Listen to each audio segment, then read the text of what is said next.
우리 하나님 말씀 같이 보시겠습니다. 고린도전서 13장 1절에서 3절까지 말씀입니다. 네, 오늘 말씀 길지 않아서요. 우리 같이 한 목소리로 말씀을 같이 봉독하도록 하겠습니다. 내가 사람의 모든 말과 천사의 말을 할 수 있을지라도 내게 사랑이 없으면 울리는 징이나 요란한 꽹과리가 될 뿐입니다. 내가 예언하는 능력을 가지고 있을지라도 또 모든 비밀과 모든 지식을 가지고 있을지라도 또 산을 옮길 만한 모든 믿음을 가지고 있을지라도 사랑이 없으면 아무것도 아닙니다. 내가 내 모든 소유를 나누어 줄지라도 내가 자랑 삼아 내 몸을 넘겨줄지라도 사랑이 없으면 내게는 아무런 이로움이 없습니다. 아멘.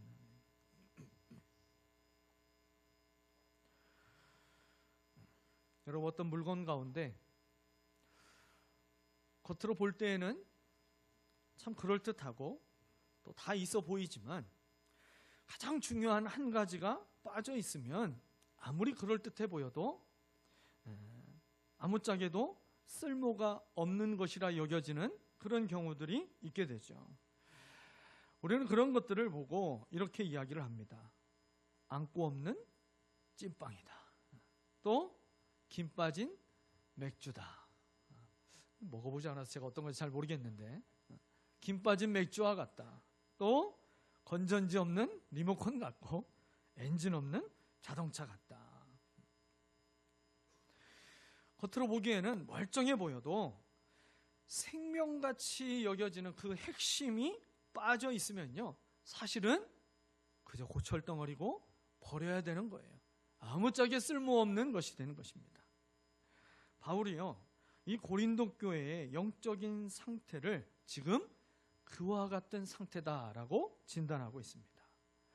바울이 이것을 어떻게 진단할 수 있었을까요? 그냥 한번 딱 쳐다보면 바울의 눈에는 다 보일까요? 그렇지 않죠. 성령께서 이 바울에게 보게 하시고 깨닫게 하셨기 때문에 그가 이렇게 진단하고 있는 것입니다. 여러분, 사람의 몸속을 환히 들여다보는, 정밀하게 검사할 수 있는 그런 검사가 MRI 검사라는 것이 있잖아요. 우리의 몸 깊은 곳까지 구석구석 다 들여다보듯이 여러분, 성령께서 고린도 교회의 가장 깊은 중심을 성령께서 살피시고, 그리고 바울에게 그 중심에 무엇이 없는지, 그리고 그 없는 것이 얼마만큼 치명적으로 중요한 것인지 그것을 바울에게 가르쳐 주셨습니다. 여러분, 고린도 교회는 겉으로 볼 때는 대단해 보이는 교회였어요. 언변으로는 따라올 자가 없는 그런 교회였습니다. 그리고 지식도 있었고요, 은사도 있었고 대단한 헌신도 있었던 교회였습니다. 그런데 주님이 중심을 보실 때 거기에 사랑이 없는 것이 발견됐어요. 그래서 하나님은 그 교회가 좀 아플지라도 바울을 통해서 이 고린도 교회 그들의 영적인 민낯을 적나라하게 보여주시며 말씀하십니다. 사랑이 없으면 아무것도 아니다. 여러분, 사람은 겉을 보지만 하나님은 중심을 보십니다. 교회를 볼 때에도요, 사람은 교회 건물을 보고 그 교회에 모여있는 예배드린 사람의 인원수를 보고 그 교회가 하고 있는 어떤 사역들, 눈에 보이는 것들을 보지만, 그러나 주님은 그 교회의 중심을 보세요.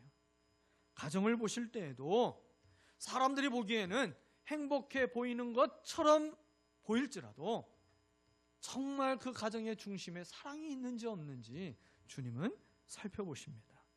성도 한 사람 한 사람을 보실 때에도 중심을 보십니다. 그리고 중심에서 찾으시는 것이 한 가지가 있어요. 그게 뭐예요? 사랑입니다. 사랑. 여기서 말하는 사랑은 그저 인간적인 호감이나 감정적인 그런 애착을 의미하는 것이 아니에요. 나를 위해서 내가 느끼고 있는 그런 감정적인, 내 필요를 채우려고 하는 욕심이 들어가 있는 사랑을 이야기하는 것이 아닙니다. 하나님의 사랑입니다. 하나님께 받은 사랑이고요, 하나님을 향한 사랑을 찾고 계시고요, 하나님 때문에 흘려보내고 있는 사랑을 찾으십니다. 여러분, 직장이든 어디든 오래 다니게 되면 그죠? 익숙해지죠. 익숙해지면 아무런 감정 없이 그냥 무감각하게 자기가 그 일들을 행하는 것들을 보게 돼요. 교회도 마찬가지더라고요. 교회를 오래 다니다 보면 익숙해집니다. 예배도 익숙하고 봉사도 익숙하고 직분도 익숙합니다. 여러분, 그렇게 익숙해지면 사랑 없이도 움직여요. 사랑 없이도 움직입니다. 아는 것은 많아서 말은 청산유수로 누구에게나 많은 말들을 해주는데, 근데 그 말에서 사랑의 온기를 느끼기 어려워요. 섬기기는 열심히 섬깁니다. 많은 오랜 시간 동안 그 섬김의 경험이 있기 때문에, 노하우가 있으니까 열심히 섬기긴 섬기는데 기쁨이 없어요.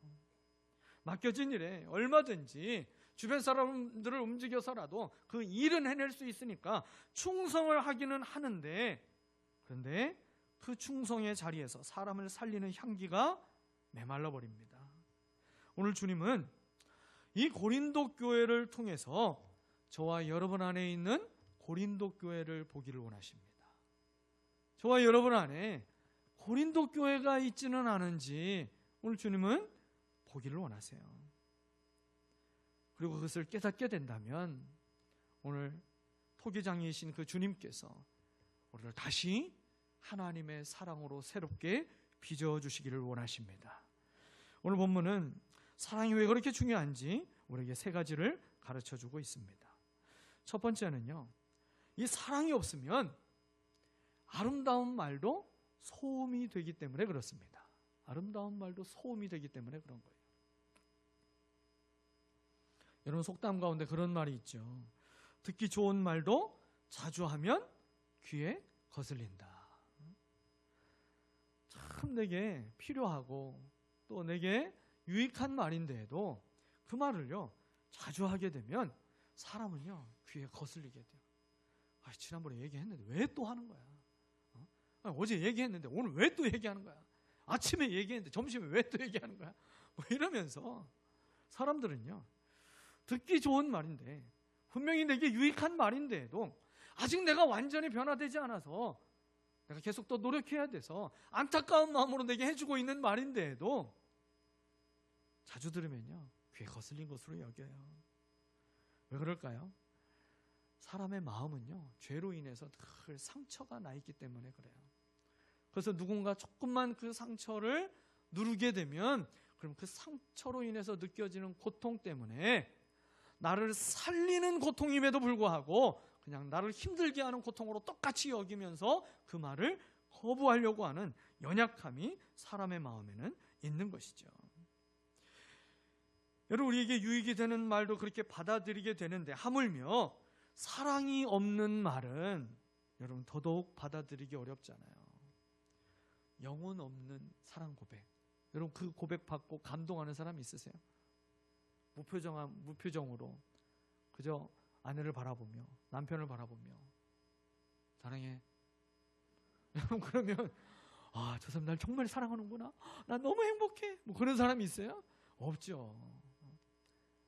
영혼이 다 빠져있는 상태에서 고백하는 거는요 아무런 의미가 없어요. 오히려 나를 무시하는 것으로 여겨져서 기분이 더 나빠져요.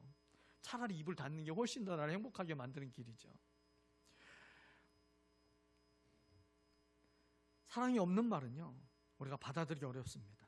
어느 정도까지 어렵다라고 지금 오늘 본문은 얘기했어요? 1절입니다. 내가 사람의 모든 말과 천사의 말을 할 수 있을지라도 내게 사랑이 없으면 울리는 징이나 요란한 꽹과리가 될 뿐입니다.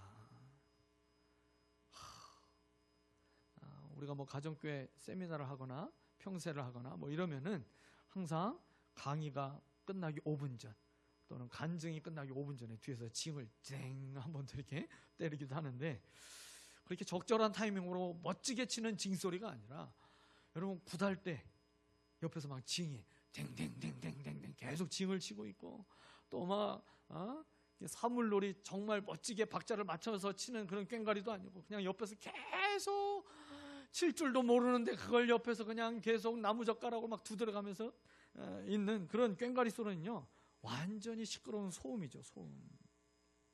근데요 오늘 바울이 먼저 이렇게 얘기하고 있어요. 내가 사람의 모든 말과 천사의 말을 할 수 있을지라도 그랬어요. 여러분, 여기서 사람의 모든 말과 천사의 말, 이 두 가지가 전부 다 뭘 얘기하냐면 방언을 이야기합니다. 방언. 여러분, 방언은요 두 종류가 있어요. 하나는 외국어로 말하는 방언이 있고요, 또 하나는 천사의 말이라고 하여서 이 세상의 언어가 아닌 그런 소리로 말하는 그것이 또 하나의 방언입니다. 제가 예전에 신학교 다닐 때 그 신학교 이제 전교생이 다 들어갈 수 있는 강당이 있어요. 그 강당은 기숙사생들이 새벽에 새벽 예배를 드리는 곳이고, 그리고 하루 종일 아무 때나 가서 열려 있기 때문에 신학생들이 가서 기도하는 기도의 처소였어요. 근데 저녁 때 이제 모든 강의를 다 마치고 수업을 다 듣고 저녁 식사를 하고 이제 기숙사로 들어가기 전에 이제 보통 이제 그 강당에서 잠깐 기도하고 이제 올라갔었습니다. 근데 그 기도할 때 보면요, 많은 신학생들이 그곳에서 간절히 눈물로 하나님의 능력도 구하고 은혜도 구하고 그러면서 막 간절히 부르짖으면서 기도했어요. 근데 많은 신학생들이 방언으로 그렇게 기도를 많이 했습니다. 근데요, 너무 신기한 방언을 제가 지금도 잊지 못해요. 어떤 자매가 기도하는데요, 유창한 영어로 막 방언을 합니다. 영어로 막 기도를 해요. 그래서 와, 정말 저 외국에서 살다 왔나? 어떻게 저렇게 영어로 기도를 잘하지? 근데 나중에 들어봤더니 이 자매가 영어를 못해요. 외국인 만나면 영어를 한마디로 못하는 그런 자매예요. 그런데 영어로 막 방언을 해요. 자기가 영어를 제대로 배운 것도 아닌데 그렇게 외국어로 실제 외국인은 다 알아들을 수 있는 그런 말로 영어 방언을 막 하더라고요. 깜짝 놀랐어요. 그리고 또 어떤 분들은요, 정말 희한한 언어, 야 저게 외계 언어인가 뭔가 막 그렇게 여겨지는 이상한 소리들로 막 방언을 해요. 그래서 제가 어떤 분은 알람 방언이라고 이렇게 제가 별명을 지어주기도 했어요. 그분은 몰라요. 근데 왜 그러냐면 우리 계속 기도하는데 방언으로 깨라 깨라 깨라 이러는 거예요. 뭘 그렇게 깨우나, 자신의 영혼을 깨우나 뭘 깨우나, 계속 깨라 깨라 그러는 거예요. 그래서 제가 알람 방언이다 그랬는데 뭐 그거부터 해서 랄랄라 방언도 있고 막 여러 가지 방언이. 어떤 분은 막 방언 받으려고 연습하는 분도 있어요. 할렐루야 1000번 하면 방언 터진다 그래야죠. 할렐루야 할렐루야 할렐루야 막 이러는데 그렇게 하다 실제 방언이 터진 분도 있기도 해요. 그런데 어떤 방언이든 외국어로 하는 방언이든 또는 그렇게 천사의 말로 하나님만 알아들을 수 있는 그 천사의 방언이든 어떤 방언이든 여러분 그 방언은요, 하나님이 내 입을 사용해서 나에게 정말 필요한 것을 구하게 하시는 것이 방언으로 기도하는 거예요. 또 나를 통해서 이루기를 원하시는 하나님의 뜻을 말하시는 것이기 때문에 여러분 이 방언이라는 것은요, 세상에서 가장 아름다운 말이고 그리고 능력의 말이고 가장 유익한 말이라 할 수 있습니다. 그런데 그렇게 아름답고 능력이고 유익한 말이라 할지라도 사랑이 없으면 그런 말도 울리는 징과 요란한 꽹과려 같은 소음만 될 뿐이다 그랬어요. 여러분 소음이라고 하는 것, 소음은요 귀를 열게 만들어요, 닫게 만들어요? 닫게 만들죠. 그 소음은요 시끄럽기 때문에 결국 귀를 닫게 만들어요. 근데요 귀만 닫게 만드는 게 아니더라고요.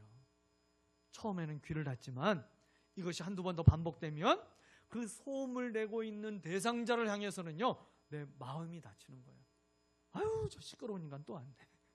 그리고요 그냥 그 사람을 향해서 마음을 닫아버려요. 그 사람이 뭐라고 얘기하든지 간에 듣기 싫은 거예요.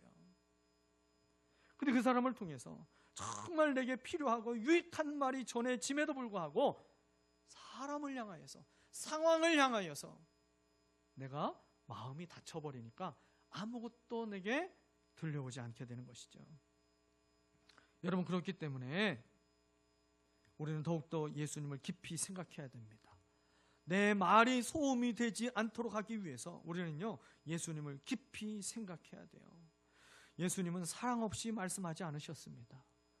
때로는 죄를 직면하게도 하셨지만 대부분 예수님은요 정죄하기보다 회개의 길을 계속해서 열어주셨어요. 상처 입은 사람에게 다시 일어설 수 있는 길을 보여주셨습니다. 여러분 예수님이 제자들에게 사랑을 가르치실 때 어떻게 가르치셨어요? 제자들의 발을 씻겨주셨습니다. 사랑을요, 입술로만 가르치지 않으셨어요. 입술의 언어로 사랑을 가르치신 것이 아니라 삶으로 사랑이라는 언어를 말씀하셨어요. 그러면서 예수님이 제자들에게 뭐라고 가르치십니까? 내가 너희를 사랑한 것 같이, 내가 너희를 사랑한 것 같이. 사랑하는 여러분, 저와 여러분의 말이 소음이 아니라 생명을 살리는 말이 되기를 바랍니다. 그러려면 사랑이 없다라는 것을 성령께서 우리에게 깨닫게 하신 그 순간 우리는요, 말을 멈춰야 돼요. 말을 멈춰야 됩니다. 사람을 향한 말을 멈추고요, 주님을 향해서 입을 열어야 됩니다. 주님, 제 안에 다시 사랑으로 채워 주옵소서. 하나님, 제 말에 사랑을 채워 주시옵소서. 우리는 그렇게 기도해야 될 것입니다. 사랑이 채워질 때 우리의 말은요, 울리는 꽹과리가 아니라 주님의 음성이 될 것입니다. 두 번째로, 사랑이 없으면 영적인 능력도 무익하기 때문에 그렇습니다. 사랑이 없으면요, 아무리 대단한 영적인 능력이 있어도 그 영적인 능력들이 전부 다 무익해요. 내게도 무익하고 그 영적인 능력을 보는 사람, 그 영적인 능력을 맛보게 되는 사람에게도 아무것도 얻지 못하게 하는 무익한 것으로 만들어버린다는 거예요.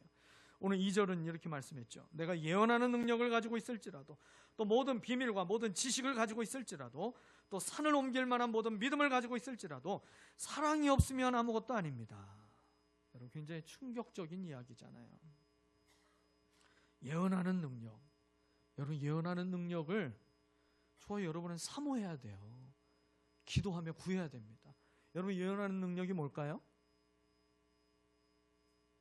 내일 무슨 일이 일어날지 알아맞히는 그런 걸까요? 내일 어떤 주식이 오를지 알아맞히는 능력이 될까요? 점쟁이 같은 그런 능력이 아니에요. 성경이 우리에게 말씀하고 있는 예언의 능력이 뭡니까? 그와 이야기를 나누고 누군가를 위해서 기도할 때에 하나님께서 그에게 하시고자 하시는 말씀, 그 성경 말씀이 내 안에 떠오르면서 그 하나님의 말씀을 그대로 대언하는 것이 예언의 능력이에요. 여러분, 누군가 이야기를 나누고 상담하며 또 그의 안타까운 사연을 듣고 기도 제목을 함께 나눌 때에 저 사람에게 어떤 말씀을 딱 전해주면 참 하나님을 다시 붙잡고 그 믿음이 다시 일어설 수 있을 것 같은데, 근데 그런 마음이 떠오르지 않아서 막 답답할 때가 있었잖아요. 예언의 능력을 구하셔야 돼요. 근데요, 그 예언의 능력이 있을지라도 사랑이 없으면 그것도 아무것도 아니래요. 또 모든 비밀과 모든 지식을 이야기하고 있어요. 여러분, 모든 비밀과 모든 지식은요, 그 복음의 비밀을 누구에게든지 설득력 있게 다 전할 수 있는 체계적인 신앙이 정리되어 있고 복음을 가장 효과적으로 전할 수 있는 탁월한 능력이 있다라는 거예요. 탁월한 설교가의 능력이 있다라는 것입니다. 그런 능력이 있을지라도 사랑이 없으면 아무것도 아니에요. 또 산을 옮길 만한 믿음을 이야기하고 있습니다. 산을 옮기는 것이 여러분 기적이잖아요. 이 가운데 산을 옮겨본 적이 있으세요? 내가 산을 옮겨 타본 적은 있어도 내가 산을 옮겨본 적은 없잖아요. 산을 옮길 수 있는 것처럼 여러분, 그런 기적이, 내가 기도하면 누군가 귀신이 떠나가고 질병이 떠나가고 삶의 문제가 해결되고 취업의 길이 열리게 되고, 내가 기도할 때마다 하나님의 그 기적의 역사들이 계속 나타나는 것, 여러분, 우리가 구하고 있는 기도의 제목이고 기도의 능력 아닙니까? 이 모든 영적인 능력들이 있을지라도 하나님의 사랑이 없으면 그 모든 것들이 전부 다 아무것도 아니라고 말씀하세요. 사람이 보기에는 대단한 능력자일지 몰라도 하나님 앞에서는 아무것도 아닙니다. 왜 그렇습니까? 능력은요, 사람을 놀라게는 할 수 있어도 사랑만이 사람을 살릴 수 있기 때문에 그렇습니다. 지식은요, 상대를 내가 이길 수는 있어도 사랑만이 상대를 품을 수 있는 참된 능력이 되기 때문에 그런 거예요. 또 기적이 일어나도요, 사랑이 없으면요, 그 기적이 주님을 가려버려요. 그래서 그 기적의 능력을 주신 주님을 보지 못하게 만들기 때문에 사랑이 없으면 아무것도 아닌 것입니다. 그래서 바울은요, 에베소서와 갈라디아서 말씀을 통해서 우리에게 이렇게 말씀했어요. 에베소서 5장 2절 말씀입니다. 개역성경으로 보면 그리스도께서 너희를 사랑하신 것 같이 너희도 사랑 가운데서 행하라 그랬어요. 갈라디아서 말씀했어요. 형제들아, 오직 사랑으로 서로 종노릇 하라 그랬습니다. 성경은 사랑을요, 대부분 감정이 아니라 의지와 순종의 영역으로 이야기합니다. 사랑은 기분 좋을 때만 베푸는 친절이 아닌 거예요. 예수님이 우리에게 가르쳐 주시고 보여주신 사랑, 사도 바울이 우리에게 보여주고 가르쳐주고 있는 사랑이 무엇입니까? 사랑은 결단이고 사랑은 순종이라는 것입니다. 사랑은 내가 조금 손해보더라도, 조금 불편해지더라도 내가 가만히 앉아서 기다리는 것이 아니라 그에게 찾아가는 거예요. 세상은 똑똑한 사람을 원하지만 하나님은요, 사랑이 있는 사람을 계속 찾고 계십니다. 그 사랑의 가치를 알고 있는 사람을 찾고 계세요. 그 사랑에 끝까지 순종할 사람을 하나님은 찾고 계십니다. 여러분, 사랑 없는 성공, 사랑 없는 실력, 사랑 없는 열심이 우리의 인생에 만드는 것은요, 푸른 초장과 쉴만한 물가가 아닙니다. 그 신기를 우리는 버려야 돼요. 사랑 없이 모든 것들을 행할 때에 결국 우리의 인생에 만들어지는 것은요, 황무지 외에는 없는 것입니다. 여러분, 예수님을 보십시오. 예수님은 모든 것을 하실 수 있는 능력의 주님이셨잖아요. 그런데 그 능력을 철저하게 사랑이라는 그 통로를 통해서만 예수님은 그 능력을 행하셨어요. 예수님이 나병 환자를 고치실 때 이야기가 성경에 여러 번 나오게 되죠. 여러분, 나병 환자, 한센병자들이잖아요. 가까이 가면 살이 썩어가는 그 냄새로 인해서 코를 찌르게 됩니다. 또 그들의 모습을 보게 되면 여기저기 흉측한 모습으로 몸이 점점 무너져 내리고 피부가 다 녹아내리고 있고 썩어가고 있고, 그래서요, 온전한 모습을 찾아보기가 어려워요. 여러분, 냄새가 나고 그렇게 가까이서 보기 어려운 그런 모습이었지만 예수님은요, 그 나병 환자들을 고치실 때 멀리 서서 말씀으로만 고치시지 않으셨어요. 그들에게 가까이 다가가셨습니다. 때로는 손을 내밀어서 그들을 만져주시기도 하셨습니다. 예수님은 그들에게 사랑으로 다가가서 그 사랑을 통해서 예수님의 그 기적의 능력을 보여주셨어요. 여러분, 삭개오처럼 모두가 손가락질하던 사람의 집에도 예수님은 들어가셨습니다. 사랑으로 한 영혼을 주님은 찾아가셨고, 그 사랑이 이 삭개오와 같은 사람도 회개하고 주님의 제자가 되도록 만들어 주셨죠. 그러므로 사랑하는 여러분, 능력보다 먼저 사랑을 구하시기를 바랍니다. 하나님은 사랑이 담긴 사람을 하나님의 기적의 통로로 쓰십니다. 마지막 세 번째로, 사랑이 담기면 작은 헌신도 하나님의 기적의 통로가 되기 때문에 그렇습니다. 사랑이 담겨 있기만 하면요, 우리가 드리는 그 작은 헌신일지라도 하나님은 하나님의 큰 기적의 통로가 되도록 우리를 사용하십니다. 오늘 3절에요. 내가 내 모든 소유를 나누어 줄지라도, 내가 자랑 삼아 내 몸을 넘겨줄지라도 사랑이 없으면 내게는 아무런 이로움이 없습니다. 초대교회 성도들이 사랑으로 행하였던 것 중에 하나가 구제입니다. 구제. 다른 사람을 구제하기 위해서요, 자신에게 있는 자신의 전 재산을 팔아서 나누어 주었다라고 한다면 여러분, 그것은 아무나 할 수 있는 건 아니잖아요. 자기의 모든 소유를 다 팔아서 다른 사람들에게 나누어 줄지라도 여러분, 이것은 굉장히 큰 희생입니다. 보통 희생이 아닌 것이죠. 그런데 이런 위대한 희생도 그가 의무감으로 했거나 사람들에게 인정받기 위해서 한 것이라고 한다면 하나님 앞에서 인정받지 못한다라는 것이죠. 아나니아와 삽비라 부부처럼 그들이 전 재산을 팔았지만 얼마를 남겨두고 정말 모든 걸 다 드리는 것처럼 사람들 앞에서 생색내며 그렇게 드렸을 때에 하나님은요, 그 거짓이 교회 안에 더 누룩처럼 번지지 않게 하기 위해서 그들의 생명을 그 자리에서 취하시기도 하셨잖아요. 또 3절에서 자랑 삼아 내 몸을 넘겨준다라는 말이 있어요. 근데 이 말씀을 개역성경으로 보면요, 내 몸을 불사르게 내어줄지라도 라고 번역하고 있습니다. 여러분, 우리나라 역사 속에서도 보면 불의의 항거에서 자기 몸을 불살라 죽는 그런 엄청난 희생을 했던 사람들이 종종 있었죠. 그런데요, 그런 희생도 사랑이 없으면 그 뜨겁게 타오르는 불사르는 고통과 희생도 아무 유익이 없다라는 거예요. 여러분, 하나님의 뜻이 아닌 일에 아무리 자기 몸을 불사른다라고 한들 사람들은 그 모습을 크게 여기고 의미를 만들어가면서 그의 인생을 기억하려고 애쓸지 몰라도 하나님 앞에서는요, 아무 의미 없는 일입니다. 겉으로 보기에 위대한 희생이라도 중심에 사랑이 없으면 하나님 앞에서는 헛된 것입니다.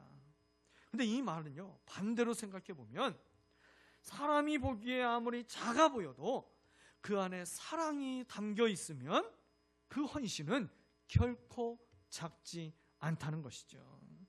사랑이 담긴 작은 헌신은요, 하나님의 그 거대한 은혜의 물줄기가 내게 흘러 들어올 수 있도록, 또 누군가에게 흘러 들어갈 수 있도록 하나님이 우리를 기적의 통로로 쓰시게 된다라고 하는 사실입니다. 어떤 분들은요, 자꾸만 자기에게 있는 것을 남과 비교하면서 그렇게 보는 분들이 있어요. 그래서 그렇게 얘기해요. 나는 가진 것도 없고요, 좀 내가 가진 것은요 너무 작고 초라해서 은사라고 얘기하기도 어려워요. 특별한 은사도 없어요.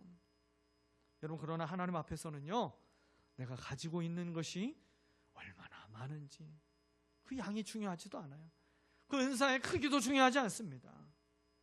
하나님 앞에서는 그 어떤 것도 문제가 되지 않아요. 여러분, 오병이어의 하나님을 기억하시기 바랍니다. 작은 것이 주님의 손에 들려지면 얼마나 큰 역사가 일어날 수 있는지 오병이어의 역사를 통해서 우리에게 보여주시잖아요. 여러분, 우리가 사랑으로 건네는 작은 인사, 사랑으로 하게 되는 그 한 번의 신방, 사랑으로 참고 누군가의 이야기를 끝까지 들어주는 것, 사랑으로 드리는 우리의 작은 헌금, 사랑으로 하게 되는 이름 없는 그 봉사, 여러분, 하나님은요 그 작은 헌신과 섬김이 사랑이 담겨 있으면 하나님은 세상의 그 어떤 것보다도 크게 여겨주시고 하나님의 크신 역사를 이루어 주시는 통로로 삼아 주십니다. 사랑이 담기면 작은 섬김도 생명을 살리고요, 작은 눈물도 기도의 향기가 되고 우리의 평범한 일상도 하나님의 나라가 되고 주님의 역사가 되는 줄 믿으시기를 바랍니다. 사랑의 사도인 요한은 우리가 하나님을 알 수 있는 가장 실제적인 방법을 사랑이라고 말씀하고 있습니다. 요한일서 4장 8절 말씀입니다. 우리 같이 한번 읽어볼까요? 사랑하지 않는 사람은 하나님을 알지. 아멘, 아멘. 사랑이 없으면요 아무리 예배해도 우리의 영혼은 메말라 갑니다. 사랑이 없으면요 봉사를 하면 할수록 보람이 느껴지는 것이 아니라 지치기만 해요. 사랑이 없으면요 내가 열심히 목장에서 목자 목녀로 또 목원으로 내가 할 수 있는 모든 것을 다해서 다 열심히 섬겨도 기쁨이 없어요. 그리고 그 섬김을 통해서 맺어져야 될 열매도 전혀 맺혀지지 않습니다. 그러나 사랑으로 행하면 하나님의 역사가 나타납니다. 막혀있던 관계가 풀리게 되고요, 굳어있던 마음이 열리게 되고요, 식어있던 믿음이 다시 살아나게 되는 것입니다. 여러분, 사랑이 없으면 아무것도 아니에요. 그러나 사랑이 담기면 하나님의 기적이 나타나게 됩니다. 이 진리를 가장 강하게 보여준 한 사람의 이야기를 제가 설교를 준비하다가 보게 됐어요. 복음 전도자로 지금도 살아서 복음을 전하고 있는 니키 크루즈라고 하는 목사님입니다. 이제 그분의 젊었을 때의 모습이에요. 그분이 쓴 유명한 자서전 책이 바로 Run Baby Run이라고 하는 책이 있어요. 저 책을 가지고 저분의 이야기로 만들어진 영화도 있습니다. 관심 있는 분은 한번 찾아보시면 참 은혜가 될 것 같아요. 여러분, 이 니키 크루즈는요 1938년도에 태어났어요. 지금 나이 87세로 여전히 그는요, 자신의 삶 가운데 역사하신 하나님의 그 놀라운 큰 사랑의 구원을 간증하고 다니고 있어요. 근데요, 이분의 인생을 처음에 봤을 때는요, 누구도, 다른 사람은 몰라도 이 사람은 예수 믿지 않을 것 같아. 다른 사람에게는 구원이 임해도 이 사람은 절대 구원받지 못하고 그냥 그대로 지옥에 갈 수밖에 없을 것 같아. 그렇게 여겨지던 사람이었어요. 누구도 그가 복음 전도자가 될 거라고 상상조차 하지 못했던 인생을 살았던 사람이었습니다. 이 니키는요, 그의 부모가 사탄을 숭배하는 사람들이었어요. 어머니가 마녀였고 그의 아버지가 사탄을 숭배하는 제사장처럼 그렇게 살아갔습니다. 사탄을 숭배하니 얼마나 방탕하고 음란한 삶을 살았겠습니까? 자식이 18이나 됐어요. 근데 다 어머니들이 제각각 많이 다 달랐죠. 이 니키 외에 17명의 형제가 이제 또 있었다라는 것입니다. 사탄을 숭배하는 그 부모 밑에서 이 니키는요, 특별히 그 어머니에게서 견딜 수 없는 학대를 받으면서 고통 가운데 자라게 됩니다. 그가 10살도 되지 못한 9살의 나이에 집을 뛰쳐나올 정도로 그는요, 어머니의 학대를 크게 받았어요. 어머니가요, 귀신에 자주 붙잡혔던 사람이었어요. 귀신에 한번 붙잡히게 되면 그 자식을요, 정말 쥐잡듯이 잡아요. 그리고 어마어마한 폭력을 씁니다. 어머니가 얼마나 세게 때리든지 그 어머니에게 맞아서 이 니키는요, 그 어린 나이에 자주 기절했어요. 기절했다가 눈이 떠지면 그러면 자기가 핏물이 고여있는 그 웅덩이에 자기가 있는 것을 발견하고 깨게 돼요. 사탄에게 제사를 지내면서 온갖 동물들을 잡아서 제사를 드리는데, 비둘기도 잡고 뭐 이런저런 동물들을 잡아서 드렸어요. 그런데요, 이 어머니가 이 니키를 그렇게 저주하고 싫어하면서 그 사탄에게 드렸던 동물의 사체를 먹이기도 하고요, 그거 안 먹으면 또 막 때리는 거예요. 그리고 그 드렸던 모든 피들도 막 마시게 합니다. 역겨운 냄새로 가득한 것들을 안 먹으면 또 맞으니까 그걸 또 다 또 먹으면서 그렇게 어머니 학대 속에서 자라게 돼요. 정서적으로 육체적으로 어마어마한 학대를 받으면서 컸어요. 그러다가 그 9살이 됐을 때 이 어머니가 또 귀신에 잡혀가지고요, 어머니에게 엄청난 또 폭력을 당하게 돼요. 그래서 9살밖에 되지 않는 이 아들이 코뼈가 부러지고 갈비뼈 2개가 부러져서 이제 바닥에 웅크리고 누워 있었어요. 그런데 그 육체의 고통보다도 훨씬 더 큰 고통이 이 니키에게 찾아오게 돼요. 어머니의 말할 수 없는 그 저주의 말이 이 니키의 마음을 너무나 칼이 되어서 깊이 찔러버리게 돼요. 어머니가 이렇게 얘기했어요. 너는 내 아들이 아니야. 너는 마귀의 자식이야. 나는 너를 한 번도 사랑한 적이 없어. 내 삶에서 꺼져버려. 너를 이 세상에서 낳은 나를 나는 저주해. 자기가 태어난 그날을 저주하고 있대요. 여러분, 어머니가 어떻게 자식에게 그런 말을 할 수 있을까요? 그런데 마귀에게 사로잡히니까요, 그런 심한 말들을 막 쏟아내는 거예요. 이 말이 니키의 마음을 너무 깊이 찔렀어요. 그러니 분노와 징후로 가득 찬 그 상태로 그가 그 아픈 몸을 이끌고 뉴욕 거리로 들어가게 됩니다. 그래서 뉴욕의 뒷골목을 그는 서성거리면서 집을 나와서 그 어린 나이에 살아가게 돼요. 그러다가 15살이 됐을 때 그가 이 뉴욕 거리 뒷골목에서 유명한 깽단 조직에 그가 들어가기로 마음먹습니다. 깽단에 들어가려면 정말 죽을 것 같은 고통을 견뎌야 받아줘요. 그 고통을 그는 다 견딥니다. 왜요? 어렸을 때부터 얼마만큼 어머니에게 당한 그 많은 고통의 시절이 있었으니까 고통을 참는 것은 그에게 어려운 일이 아니었어요. 근데요, 그가 얼마나 그 마음의 증오와 분노가 가득한 인생이었는지 15살에 이 깽단에 들어가서 그가 두각을 나타내요. 충성을 얼마나 열심히 하는지 그가 2개월 만에 그 깽단 조직의 2인자가 돼버립니다. 대단하죠. 6개월 뒤에는요, 그 뉴욕 거리 뒷골목에서 가장 악명 높은 이 마우마우스라고 하는 깽단 조직의 두목이 됩니다. 우두머리가 돼요. 그래서 다른 조직들과 계속 싸우고 다니고 여러 가지 살인과 마약과 폭력을 일삼는 그 인생을 살아가게 됩니다. 그러면서 여러 번 감옥에 갇히게 되죠.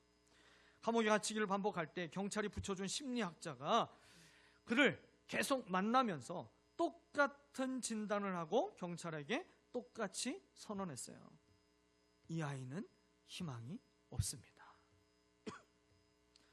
그 심리학자가 이 니키를 향해서 계속해서 똑같은 이런 말을 했어요. 너는 감옥과 전기의자와 지옥으로 직행할 인생이다. 이 니키의 인생을 향해서 희망이라는 단어는 단 한 단어도 들어가지 않고 그에게 절망을 선언했어요. 세상은 그의 인생을 포기했습니다. 그러나 하나님은 포기하지 않으셨어요. 그에게 하나님의 사랑을 전할 사람을 준비시키셨어요. 그 사람이 데이비드 윌커슨 목사님입니다. 데이비드 윌커슨 목사님. 이 데이비드 윌커슨 목사님은요, 시골 한적한 곳에서 목회하고 있는 목사님이었어요. 근데 이분이 어느 날 신문을 봤는데 그 신문에 뉴욕 거리에서 그렇게 못된 짓을 하고 있는 그 깽단 조직의 우두머리가 잡혔다라고 하는 그 소식과 함께 이 니키의 사진이 그 신문에 실려 있는 것을 보게 돼요. 모두가 다 손가락질할 때, 그래, 저런 인간은 사회에서 영원히 격리시켜야 돼, 막 저주를 퍼부을 때에 이 윌커슨 목사님은요, 그 사진을 바라보면서 갑자기 가슴이 뜨거워지기 시작했어요. 그 영혼이 불쌍하게 보이기 시작했습니다. 그래서 하나님 앞에 엎드려 기도하는데 성령께서 너 지금 일어나서 니키를 만나러 가라, 뉴욕으로 가라, 자꾸 그 감동을 주시더래요. 그래서요, 자기 아내가 임신한 상태였는데 아내에게 얘기하니까 아내도 빨리 가 여보, 하나님 말씀하시면 빨리 가야지. 그래서요, 다른 준비 하나도 없어요. 그냥 하나님의 사랑을 가서 그에게 전하려고, 그 말 한마디 외치려고 이 윌커슨 목사님이 차를 몰고 뉴욕으로 갑니다. 가서요, 어렵게 그 니키를 만나게 돼요. 깽단의 두목이 지나갈 때에는요, 모든 사람들이 다 피해서 도망가고 숨었어요. 근데 이 윌커슨 목사님은 그 앞을 딱 가로막았습니다. 그리고 그에게 외쳤어요. 하나님은 당신의 인생을 바꿀 수 있습니다. 당신도 새로운 삶을 살아갈 수 있습니다. 당신에게 희망이 있습니다. 예수님은 당신을 사랑하십니다. 이 얘기를 막 전하기 시작하는 거예요. 자기 앞을 가로막은 사람이 나타나니까 이 니키가 기분이 나쁘죠. 그래서요, 그 니키가 이 윌커슨 목사님을 또 때리고 폭력을 쓰고 그 얼굴에 침을 뱉기까지 했어요. 그 다음 날에도 또 그 앞에 나타나서 또 똑같은 이야기를 계속 전했어요. 그래서 니키가 칼을 가지고 위협을 했습니다. 그때요, 이 윌커슨 목사님이 한 유명한 말이 있어요. 이 말 한마디가 이 니키의 마음을 흔들게 되고요, 그 영혼이 하나님께 나오는 계기가 돼요. 그가 뭐라고 얘기했냐면, 니키, 내가 나를 죽이고 1000개의 조각으로 내 몸을 잘라서 거리에 던질 수도 있어. 하지만 한 가지는 꼭 기억해야 돼. 그 1000개의 조각들마다 너에게 이렇게 외칠 거야. 예수님이 너를 사랑하셔. 예수님이 너를 사랑하셔. 근데요, 이 말이 이 니키 크루즈의 귓가에서 2주 동안 떠나질 않는 거예요. 어딜 가든지 이 말이 계속 자기의 귓가에서 맴돌기 시작합니다. 거리를 걸어갈 때에도, 차를 타고 지나갈 때에도, 사람들을 붙잡고 막 때릴 때에도, 폭력을 쓰고 있을 때에도 예수님이 너를 사랑하셔, 그 얘기를 들으면서 때리고 있는 거예요. 마약을 하고 있을 때에도 예수님이 너를 사랑하셔, 그 얘기를 들으면서 마약을 하는 거예요. 술을 마실 때에도, 음란한 짓을 할 때에도 예수님이 너를 사랑하셔, 그 얘기가요, 이 귀에서 떠나지 않는 거예요. 잘 때에도 그 소리가 들립니다. 그래서 결국 그가요, 이 윌커슨 목사님이 하는 부흥 집회에 참석하게 돼요. 여러분, 그 집회에서 예수님을 만나게 됩니다. 그리고 그는 뜨거운 눈물을 흘리며 회개하고 예수님을 영접하게 돼요. 회심 후에 그의 인생은요, 완전 180도 달라지게 됩니다. 그가 깽단에서 나오게 돼요. 사실 그 집회에서요, 함께 75명, 자기 조직원들 75명을 데리고 그 집회에 갔다가 25명이 그 자리에서 회심하고 다 예수님을 만났거든요. 그들이 모두가 다 깽단을 전부 다 나오게 돼요. 그리고 이 니키는요, 신학교에 들어가게 됩니다. 그리고 자기에게 복음을 전해줬던 그 윌커슨 목사님과 함께 틴 챌린지라고 하는 선교 단체를 만들어가지고 자신처럼 그렇게 깽단의 소년들과 마약 중독자들을 섬기는 복음 전도자로 남은 인생을 바치게 됩니다. 여러분, 그리고 더 놀라운 것은요, 자기의 인생을 그렇게 짓밟았던 자기의 어머니, 그 어머니에게 찾아가요. 그리고 그 어머니를 용서하게 됩니다. 어머니에게도 예수님을 전하고 그 어머니도요, 예수님을 영접하게 돼요. 여러분, 니키는 지금도 가는 곳마다 복음을 전하면서 이렇게 고백합니다. 내가 변화될 수 있었다면 그 누구도 변화될 수 있습니다. 당신의 과거가 어떻든지 간에, 당신이 어떤 죄가 있든지 간에 당신을 향한 하나님의 사랑은 결코 변하지 않습니다. 여러분, 니키 크루즈의 삶을 통해서 주님은 이 세상에 하나님의 은혜가 닿지 않는 어두움은 없다라는 사실을 우리에게 너무나도 강력하게 보여주고 계세요. 악마의 자식이라 불리던 증오로 가득했던 한 소년이 십자가의 사랑을 통해서 전 세계에 희망을 전하는 기적의 통로로 하나님께 쓰임을 받고 있습니다. 여러분, 이 사랑의 기적은요, 데이비드 윌커슨이라고 하는 한 순종하는 종의 그 작은 발걸음에서부터 시작되었잖아요. 한 사람의 그 두려움이 없는 사랑, 이 사랑이 하나님의 위대한 역사의 마중물이 된 것입니다. 니키 크루즈를 통해서 주님은 말씀하십니다. 그 어떤 깊은 상처와 증오의 사슬도 예수 그리스도의 사랑 앞에서는 전부 끊어질 수 있는 것입니다. 세상이 절망을 선언하고 포기를 선언한 인생도 하나님의 사랑을 만나면 가장 위대한 희망의 이야기로 인생이 역전될 수 있음을 믿으시기를 바랍니다. 사랑하는 여러분, 이것이 복음입니다. 사랑은요, 절대로 약한 것이 아닙니다. 사랑은 절망의 인생을 희망의 인생으로 바꾸는 하나님의 능력이 되는 줄 믿습니다. 사랑이 없으면 아무것도 아니지만 사랑이 담기면 가장 크고 위대한 역사가 일어나게 되는 것입니다. 절망의 사람도 소망의 사람이 될 수 있고요, 상처 입은 인생도 누군가를 살리는 통로로 쓰임받을 수 있습니다. 왜 그렇습니까? 하나님이 사랑이시기 때문에. 하나님이 사랑이시기에 사랑을 품고 사랑에 순종하는 사람을 통해서 하나님만이 하실 수 있는 기적을 이루어 주십니다. 그러므로 오늘 우리는 이렇게 결단하며 선포하고 기도해야 될 것입니다. 주님, 내 말에 사랑이 담겨 있게 하여 주옵소서. 주님, 내 능력보다 사랑이 앞서게 하여 주옵소서. 내 작은 헌신이 사랑으로 물들게 하여 주옵소서. 하나님, 나를 사랑의 통로로 사용하여 주옵소서. 여러분, 사랑이 없으면 아무것도 아니에요. 그러나 사랑에 순종하는 사람을 통해서 하나님은 영혼을 구원하고 생명을 살리고 무너진 삶을 다시 일으켜 세우실 것입니다. 저와 여러분이 그런 기적의 통로가 되시기를 예수 그리스도의 이름으로 축원합니다. 기도하겠습니다.